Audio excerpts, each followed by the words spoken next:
सभी को मेरा सादर अभिवादन। मैं मिसेस श्वेता जायसवाल, सहायक प्राध्यापक भौतिक शास्त्र, शासकीय मदन लाल शुक्ल महाविद्यालय सीकर से।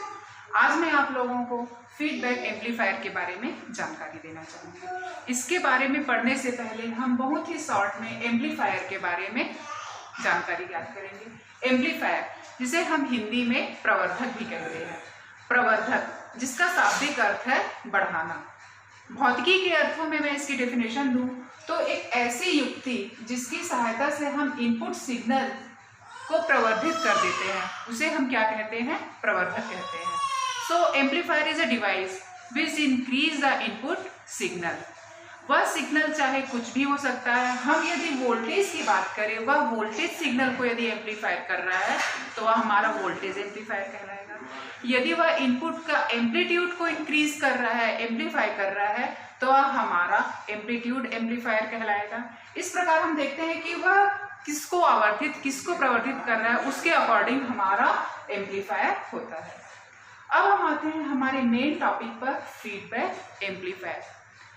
फीडबैक एम्पलीफायर, जिसे हम हिंदी में कहते हैं पुनर्निवेशी प्रवर्धक। हमारा यह प्रवर्धक, यह एम्पलीफायर इस सिद्धांत पर काम करता है कि आउटपुट सिग्नल का कुछ पोर्शन हम इनपुट में फिर से फीड कर देते हैं, फिर से हम इनपुट में भेज देते हैं। इसी कारण इसे हम क्या कहते हैं? Feedback amplifier. इसका देखिए यह ब्लॉक डायग्राम बना हुआ है। यहाँ हमने इनपुट सिग्नल दिया, इनपुट वोल्टेज हमारा क्या है? VI है। यह हमारा नॉर्मल एम्पलीफायर है जिसका एम्पलीफायर गेन हमारा A है और हमारा आउटपुट वोल्टेज है V0। अब यहाँ से ध्यान दीजिए, हमारा फीडबैक एम्पलीफायर का नेटवर्क स्टार्ट होता है। यहाँ पर बीटा फ्रैक्शन हमारा आउटपुट वोल्टेज का है। आउटपुट वोल्टेज का बीटा फ्रैक्शन हमने फिर से इनपुट पर क्या किया? फीड कर दिया। तो हमारा फीडबैक एम्पलीफायर के लिए इनपुट वोल्टेज क्या हो गया? Beta V0। उसके बाद फिर से वह क्या करता है? एम्पलीफाई करता है और यहाँ पर हमें बढ़ा हुआ, एम्पलीफाई किया हुआ सिग्नल प्राप्त होता है आउटपुट में। अब इसका हम डेरिवेशन देखते हैं। यदि A हमारा वोल्टेज गेन है ऑफ फीडबैक का, है ना, A हमारा जो नॉर्मल एम्पलीफायर है उसका वोल्टेज गेन है। VI हमने बताया था क्या है? Input voltage. V0 है हमारा आउटपुट वोल्टेज एंड बीटा क्या है? हमारा फीडबैक फ्रैक्शन जो इनपुट में हम फीड कर रहे हैं। अब देखिए voltage gain A is equal to क्या होगा? Output voltage upon input voltage. ये हमारा कब का है? जब हमने फीडबैक वाला फ्रैक्शन हमारे ब्लॉक डायग्राम में अप्लाई नहीं किया है। A is a voltage gain in absence of feedback. When हम फीडबैक को अप्लाई कर देंगे in presence of feedback, then voltage gain, यहाँ पे वोल्टेज गेन क्या हो जाएगा? AF हो जाएगा। ठीक है, voltage gain A is equal to क्या है? V'0 upon VI plus beta V'0। जहां पर V'0 क्या है? फीडबैक के प्रेजेंस में आउटपुट वोल्टेज, VI हमने बताया है इनपुट वोल्टेज और बीटा क्या है? आउटपुट वोल्टेज का फ्रैक्शन। ठीक, अब यहाँ पर देखिए ये वाले को हमने यहाँ पे शिफ्ट कर दिया तो A in bracket VI plus beta V'0 is equal to V'0। अब इस ब्रैकेट को हमने क्या किया? ब्रेक किया। ब्रैकेट को ब्रेक करने पर हमको क्या मिल रहा है? A VI plus A beta V'0 is equal to V'0। अब देखिए यहाँ पर जो V'0 वाला जो पोर्शन है उसको हम एक तरफ ले गए, तो V'0 को हमने क्या किया? कॉमन ले लिया। तो यहाँ पर हमको ब्रैकेट में क्या मिला? 1 minus A beta. Next step में हमने क्या किया? V'0 अपॉन यहाँ पर जो मिला था बच्चों AVI, ये देखिए AVI। तो देखिए V'0 upon VI is equal to, ये हमारा A था upon A 1 minus A beta. तो ये वाला पोर्शन देखिए V'0 अपॉन VI, बहुत इंपॉर्टेंट है ये। V'0 अपॉन VI, इसी को ही हम कहते हैं हमारा voltage gain in presence of feedback AF। इसको हमने किससे डिनोट किया? AF is equal to A upon 1 minus A beta. अब देखिए इसमें तीन अलग अलग हमारी कंडीशन बनेंगी। इक्वेशन को फिर से देखिए, AF is equal to A upon 1 minus A beta.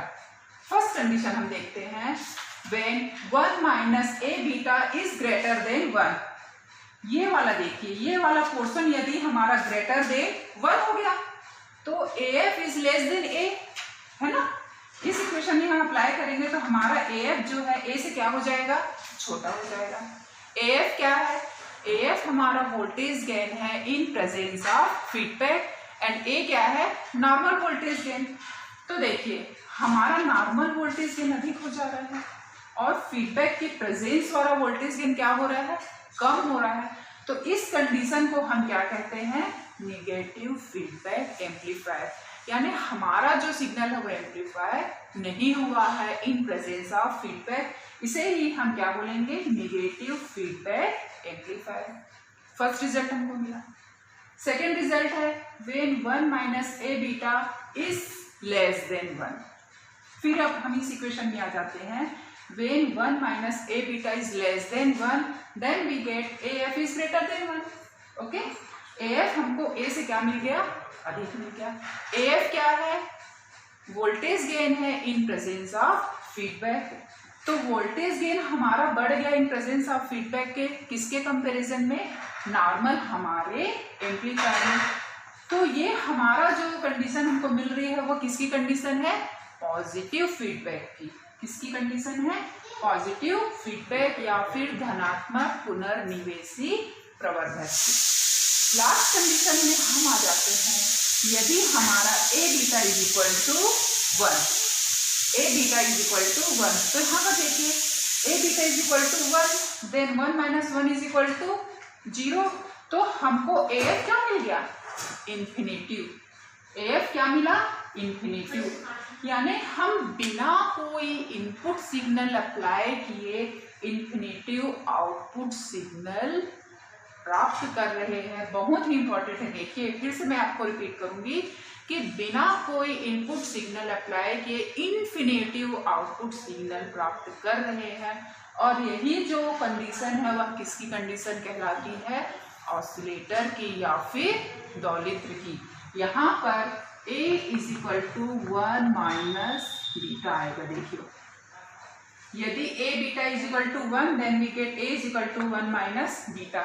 यही जो है वह ऑसिलेटर की कंडीशन कहलाती है। तो इस प्रकार हमारा फीडबैक एम्पलीफायर कंप्लीट होता है। इसमें मैं आपको बताऊंगी कि एग्जाम में कैसे कैसे प्रश्न आएंगे। पहला तो ये क्वेश्चन आएगा कि what is feedback amplifier, explain, है ना। पुनर्निवेशी एम्पलीफायर या प्रवर्धक किसे कहते हैं इसके बारे में बताइए, तो आपको बताना है।